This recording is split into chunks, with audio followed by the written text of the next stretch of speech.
l'Américain Nino. Marc Nino, qui est le meilleur du 10 000 mètres au monde l'année dernière. Hop, c'est parti. Voilà, et les Français, on va suivre Arpin, on va suivre Levis, on va suivre Prianon, on va suivre Vatrice, et puis peut-être une révélation.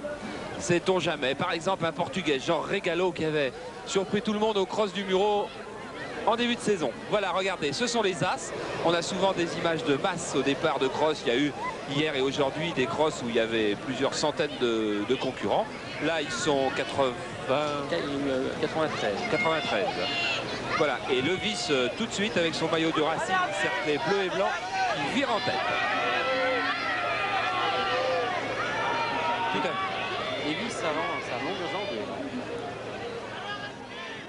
C'est lui qui est en tête, Levis. En bleu ciel, Arpin qui vient en tête.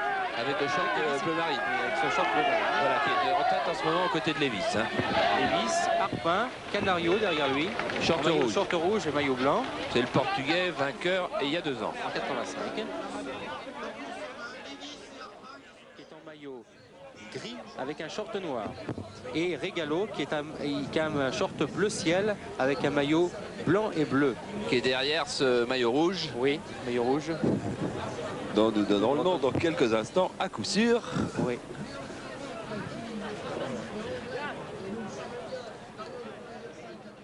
Et voici les... n'est pas Muget, mais Mérandé. Mérandé qui a fait 35e l'année dernière à Neuchâtel.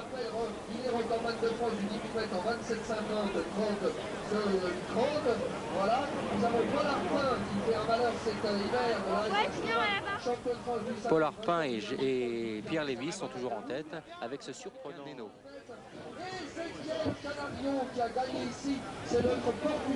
Les deux Français toujours au commandement avec Hutchings, Regalo, Hartmann et le Kenyan.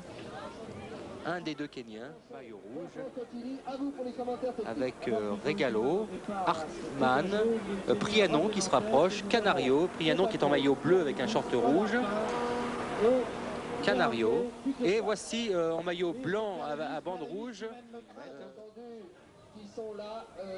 Regalo est en 4e position. Regalo, c'est le finaliste des championnats d'Europe sur 3000 steeples qui vient de remporter le cross des Mureaux. Lévis, Hartmann derrière. Hartmann en maillot bleu et gris. Neno qui se rapproche en maillot blanc et avec une bande rouge. Canario et puis Prianon. Voilà, enfin le grand favori, il est là. Oui. Il est devant vous. Il est en tête. Et puis Arpin montre qu'il est sans doute le meilleur crossman français aussi, car derrière ça décroche, Lévis s'en va, Vatrice n'apparaît pas. Vatrice est en poids où il est en ce moment. Alors en tête Hutchings, devant Arpin, Regalo, Pantel. Pantel qui va peut-être être la révélation de la journée. En tous les cas, il est en 4e position alors qu'on va bientôt finir la première boucle, qu'on va bientôt être au tiers, enfin pas tout à fait, on a 9 minutes de course, disons que... Et voici Marc Neno qui apparaît. Et les Kenyans pointent la direction des opérations. 5-6 mètres d'avance sur Regalo et Hutchings. Derrière Pantel et l'Américain Neno qui revient. Le voilà. Neno ou Nino. Nino. Et Hartmann qui est juste derrière Gattegno. Voilà, on ne sait pas comment va réagir Nino sur un parcours comme celui qui lui est proposé aujourd'hui. Ce qu'on sait en tous les cas, c'est un garçon qui a couru le 10 000 en 27-20 et que donc c'est plus qu'une Regalo, c'est ce coureur surprise du début de saison, mais il faut dire que l'école portugaise de demi-fond et de fond est absolument exceptionnelle. Nous avons déjà 2 vainqueurs au cross de l'équipe.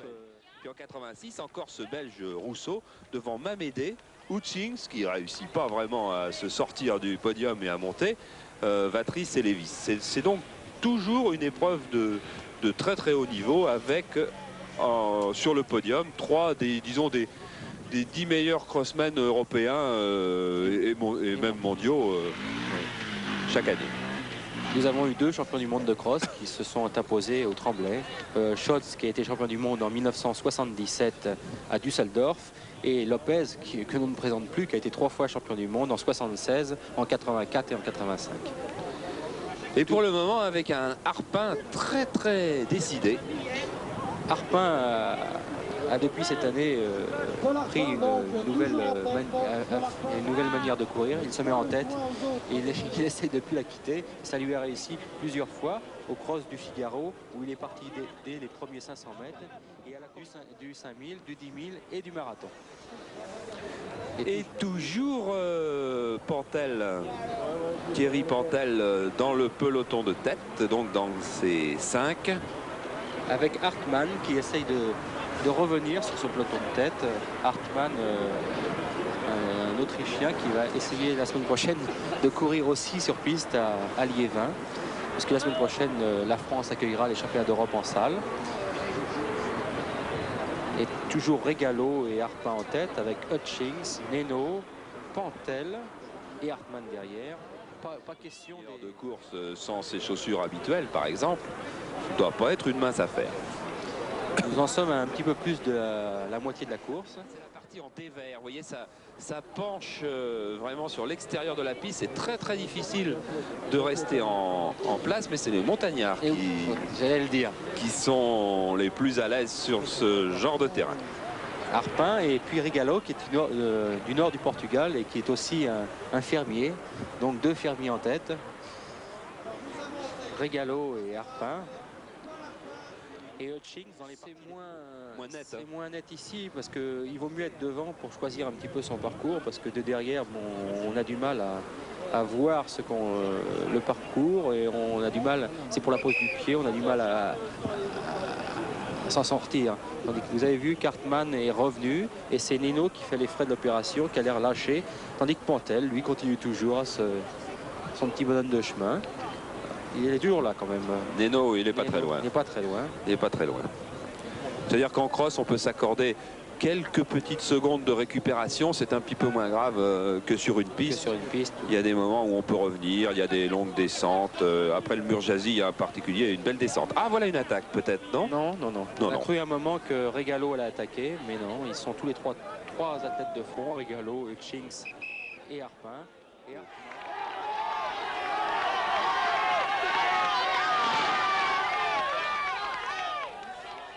Sur ces images qui sont le moment le plus difficile de la course, c'est celui-là. Enfin, c'est pas tout à fait celui-là, c'est celui qui va suivre au prochain tour, le 3e passage de ce mur Jazzy.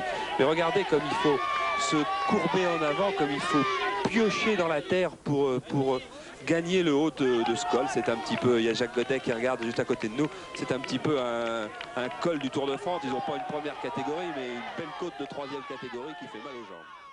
On va avoir une protestation de l'ambassade de Grande-Bretagne. Mais enfin, disons que les coureurs britanniques ont toujours été très à l'aise sur ce genre de parcours. De rythme, justement, du rythme de jambes, de rythme de bras, de rythme de tête. Si on avait le son, surprise. C'est peut-être un des tournants de la course en ce moment, car Thierry Pantel a du mal à rester dans ce peloton. Alors on retrouve les plus à l'aise, c'est Hutchings, c'est Harpin. Et Regalo. Regalo, et puis Pantel qui revient. Oui, mais Hartmann a lâché prise là. Et Nino aussi. Nino aussi. Forte chance que le vainqueur soit dans ces 4-là. On pourrait même dire dans ces 3-là, car la petite alerte que vient de subir Pantel peut laisser croire que la défaillance est peut-être proche. En tous les cas, il y a ce Britannique Hutchings qui, lui, semble ne pas se poser de questions et qui vraiment a décidé de prendre côte Jazzy. Ce sera la décision. 700 mètres de l'arrivée. Voilà, on commence d'ailleurs à donner des petits coups d'œil. Vous avez vu Regalo, il a donné un petit coup d'œil sur sa gauche pour voir où en était Harpin. On arrive maintenant dans une phase tactique entre ces 3 hommes, Thierry Pantel, qui n'ont pas figuré du tout. Et puis toujours les virages d'Hutchings accrochés à ce petit arbre qui passe une drôle d'après-midi. Mme Gessière ne va pas être contente. Non, comme c'est le cross de l'équipe, personne ne dira rien. En tous les cas, la décision va se faire entre ces 3-là. Il y a Hutchings qui ne ralentit absolument pas son rythme. C'est Harpin qui a du mal à suivre là. Pour lui, être dans les 3 premiers serait déjà une bien belle place. Sans doute au fond de lui-même, ce serait une déception parce que depuis le début, il devait y croire à cette course, mais il ne faut pas le condamner d'ailleurs car il est toujours très près. Et si la vitesse du Portugais et de Harpin. En tous les cas, c'est déjà à coup sûr une bien belle course que nous vivons aujourd'hui. Un bien beau cross dans la tradition des grands crosses.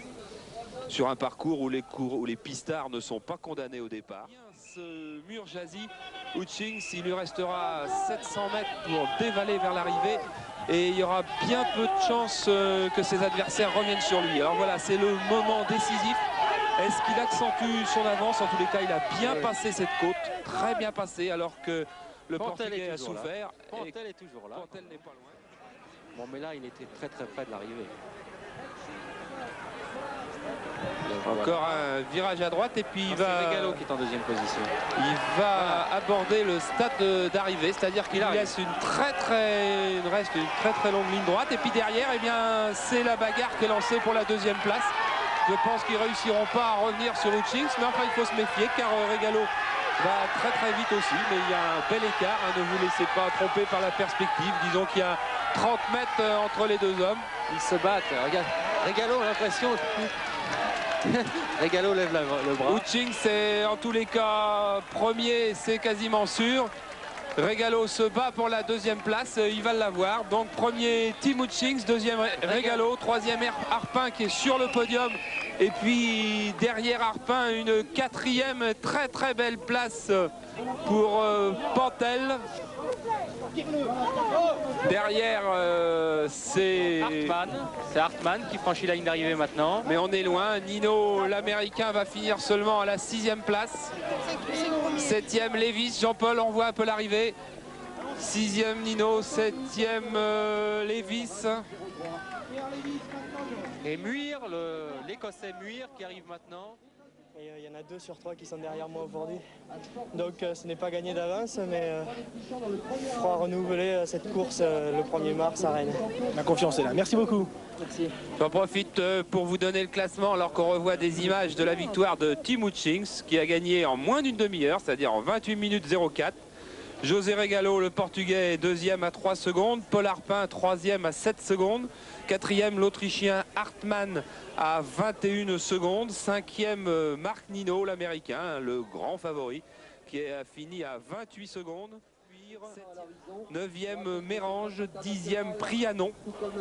11e, Thierry Vatrice, qui finit lui à 53 secondes de celui que vous voyez couper la banderole en ce moment, Tim Hutchings, qui donc enfin...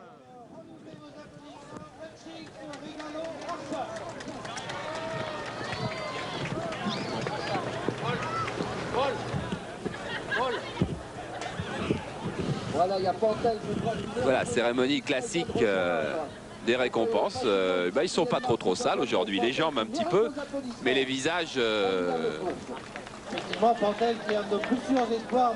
Les visages, eux, sont assez frais.